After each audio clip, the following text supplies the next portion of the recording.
clarity series.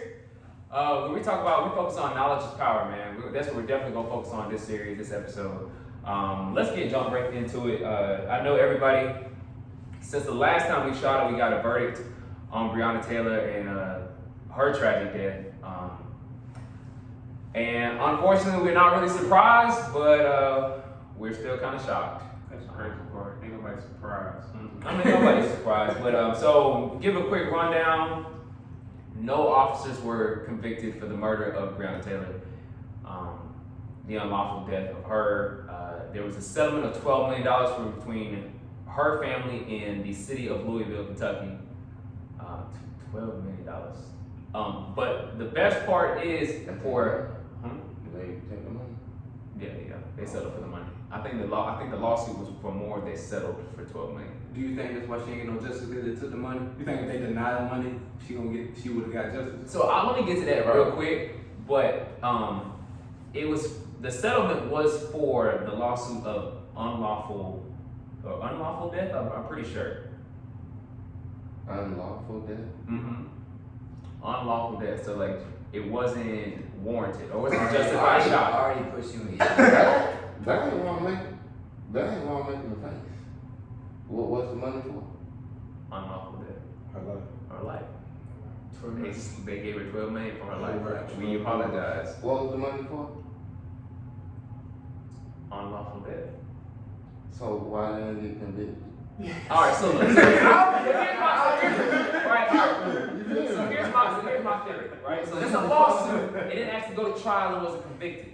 So it didn't go to trial and actually became like boom. That's crazy. They actually ruled that it was unlawful death. They settled for the lawsuit of $12 million on the basis of unlawful.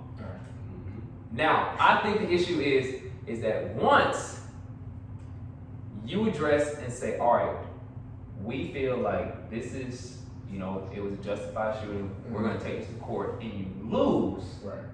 or you give them the money and you still convict the officers, you have now openly said to the public, said to the national media, that guess what, hey guys, we got it wrong. There is a problem with our judicial system. There is a problem in our police departments. And I don't think that they are ready to do that, because now this acts as if they were to convict them, and even indict them and then convict them, this acts as a precedent for future cases to come against them, to come against police departments. So then there actually has to have, I think in my opinion, some actual police reform. And I'm not saying, and let's be clear that we are not anti-police. We're just anti-bad police. But anybody have any? No, I think you're absolutely right, Nick, about how and why it went down. That's unfortunate. My biggest two things are, number one, it's sad that ain't nobody surprised. We were hopeful that they might get it right this time, but we were very, very doubtful. You know what I'm saying? Just like the big news happened with Ahmaud Arbery, and all that information came out to start with, and that case first started. Have you heard anything else? Have you heard anything about the decision that was made? Has there been a verdict? The case, I don't know. I doubt it. Don't nobody know anything. Highly doubt it. So who knows if that's been swept under the rug? But with Breonna, she didn't even get that. What's crazy to me is that they offered her $12 million, and people will argue that that's probably more money than she will ever see in her lifetime. But you don't know that because her life got cut short. Exactly. And number two, that's somebody's life, bro. The impact that she could have made and all the lives she could have touched could have made tenfold that $12 million. She could have saved somebody else's life. She was a medical technician. That's what I'm saying. She could have saved the billionaire. She could have showed some love through some other philanthropy that really turned somebody else's life around, and they would have made an impact greater than $12 million. And then the only people that got charged, the only charge that was given was for the shots that missed. Wanton and dangerous. The wall got more justice than a human being. Exactly. That ain't crazy, bro. But 75% of the world didn't even know what that meant. I didn't know. Wanton and dangerous? Yeah. Like, Well, I mean, because at first when you look at it, what did you read it? Most people probably read it as wanton. W-A-N-T-O-N, wanton and danger. So, I mean, The wall got more justice than a human being, bro. we can get into it deep or not about how women don't get no justice, especially black women. We know that. Mm-hmm. But at the end of the day, the wall, bro. Think about it. The wall got more justice than a human being. And it goes back to what you said about police reform and fixing our judicial system.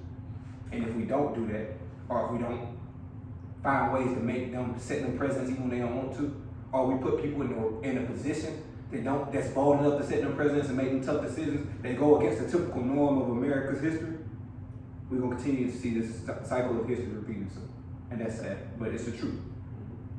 I mean, I agree. I mean, the biggest issue is that I think that you have it's a lesser of two evils. Like, do you not give her justice and start convicting police officers, and then police officers don't want to do their jobs, so then they just let necessarily kind of it become the wild, wild west. It's like, oh, I'm not responding to that call because I'm in fear that I might lose my job and I might go to jail because I shot the wrong person.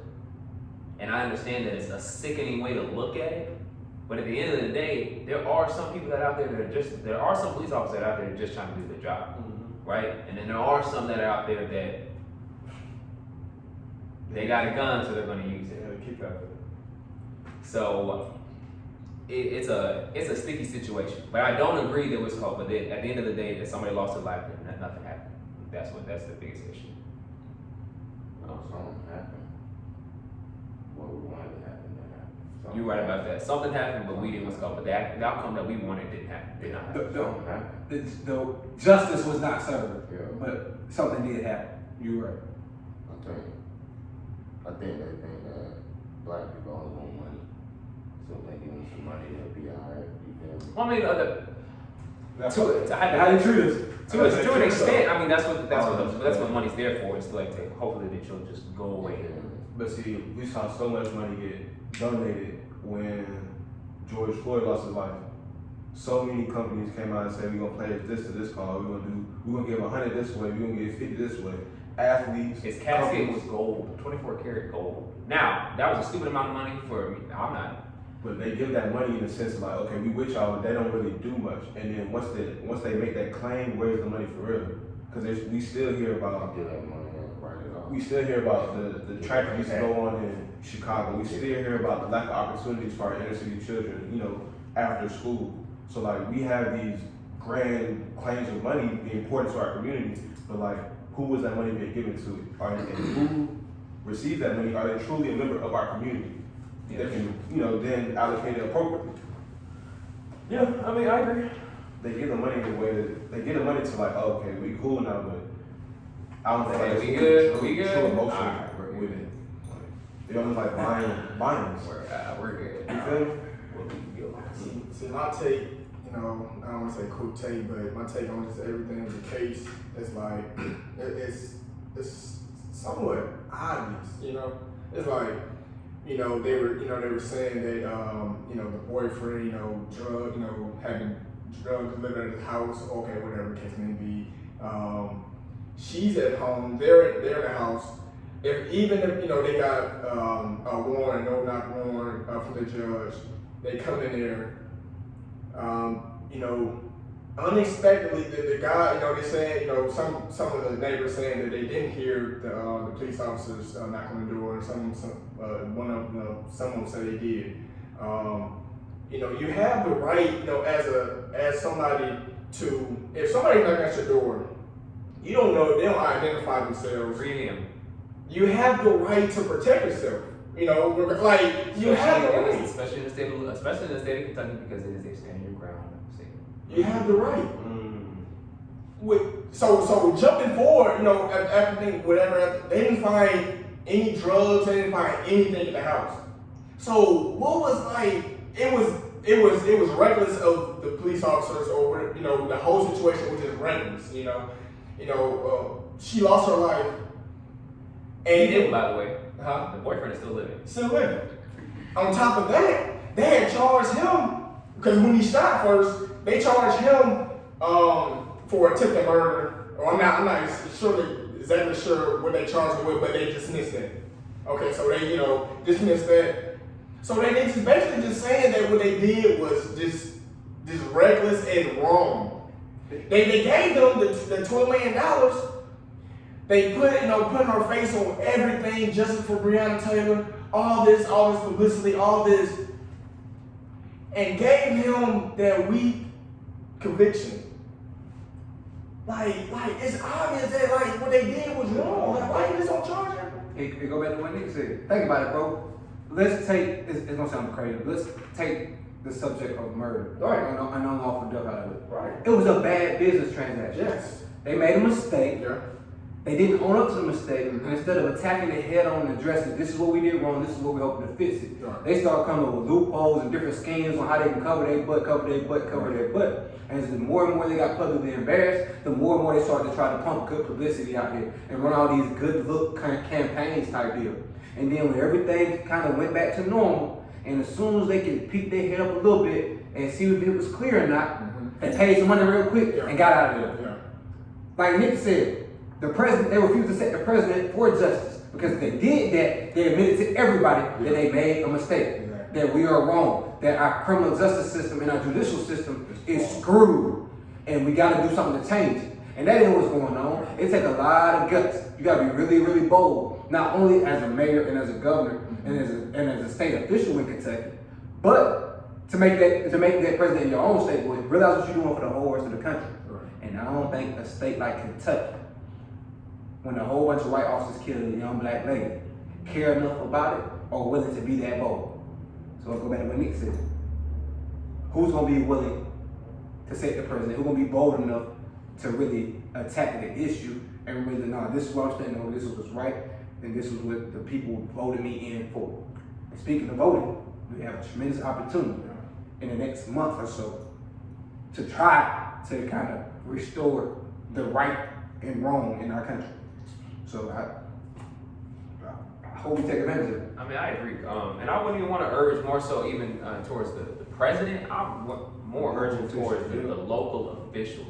Yeah. Those are the ones that really affect you in your local community. So if you feel like you want to make an impact and you feel like that your representation is warranted by that person that's running for office, then vote for that person.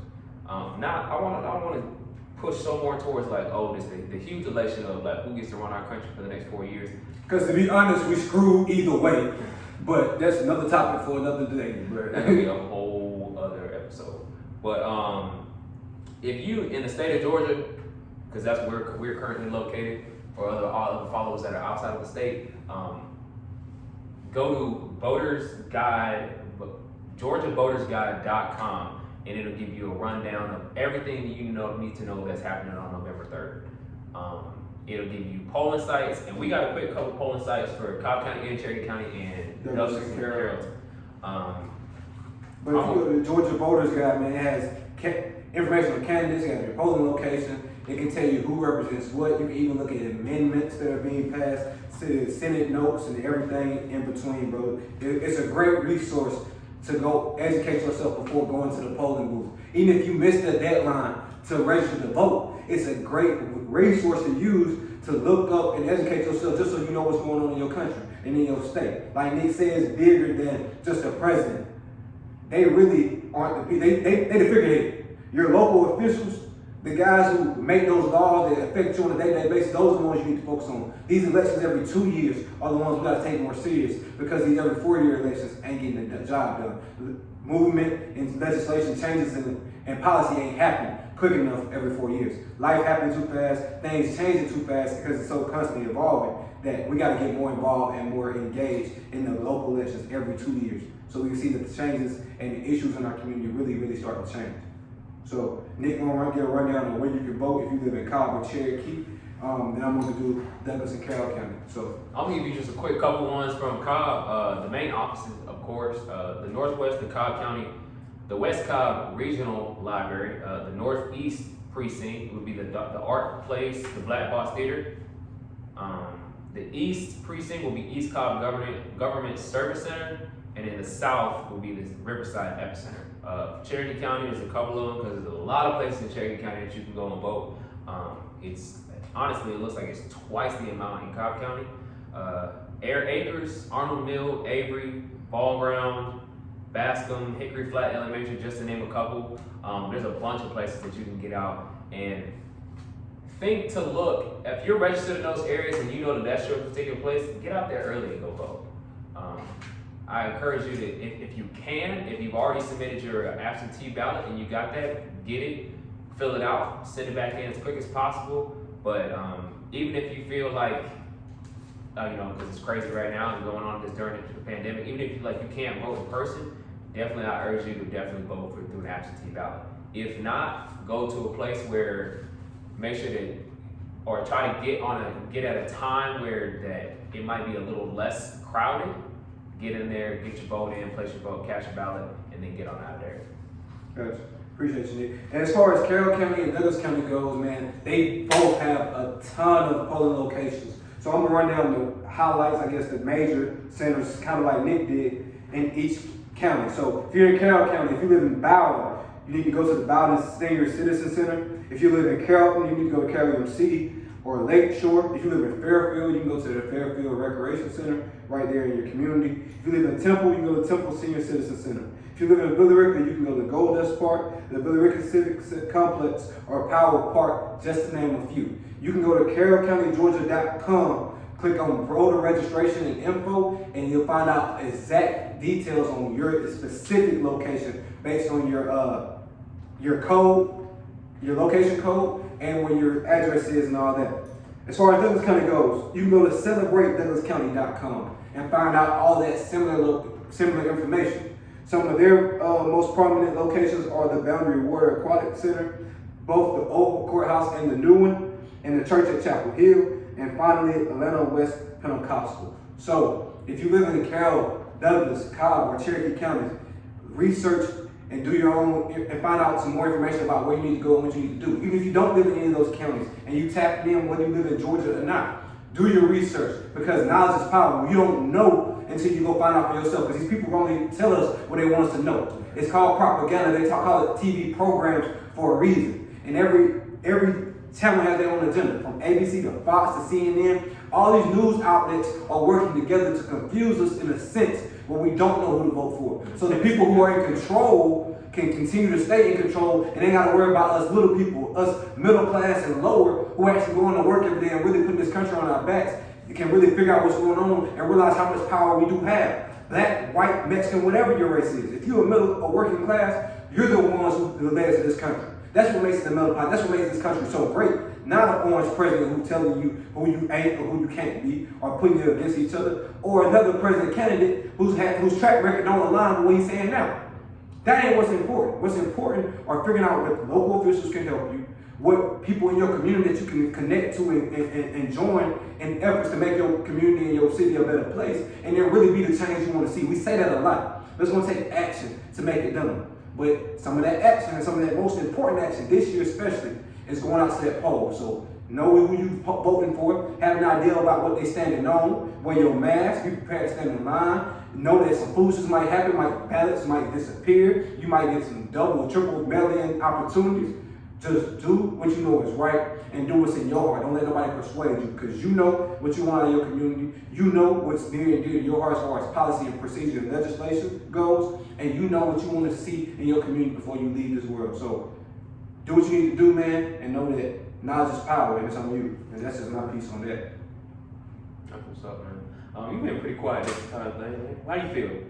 I've been thinking, to be honest. About what, big dog? A head like that gotta have a lot on Like, what? You see thoughts. Talking about what? I ain't gonna start. I'm gonna start. But nah, man, just talking about. I started with the Breonna case, and then that $12 million settlement, and then we were talking about how they just give people money to kind of pacify us and stuff. Joe Budden was talking about that too, but then even if they hand us the money, we don't know what to do with it. I don't know, bro. My mom just been working through that ever since. I mean, I can agree. A lot of people, if you hand them a lump sum of money, they don't really necessarily know what to do with it because they've never seen that much money. So, gotta go buy my Cadillac like the granddaddy did. Okay, you handed me $12 million about 3 years ago, whatever. And what I'm not gonna lie. You handed me $12 million. I'm 21 years old. You gonna next day you're gonna see me in the G-Wagon. You probably will. I mean, you probably will. You had a Mazda, didn't you? I mean, that was my mentality back then. Now, thank God, man. I'm right. I know, right? That's thank God for change, Growth. maturity, growth. That's why they keep living, because you still got some learning to do. But you hand me $12 million now, I'm gonna sit back and think about what I'm gonna do with it strategically. You know? I'm gonna switch for a week. I'm gonna Now fuck up a million.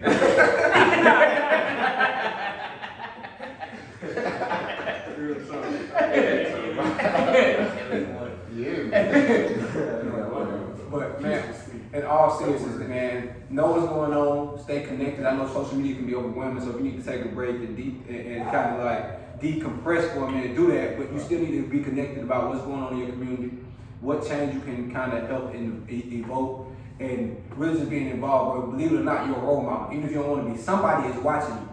Somebody is waiting on you to make a difference. Somebody needs you to be the best version of yourself, so they can become the best version of you themselves. You know what I'm saying? So keep that in mind, man. And just remember, if man don't work, he don't eat. So do work. Yeah. We'll see you next time, man. Godspeed.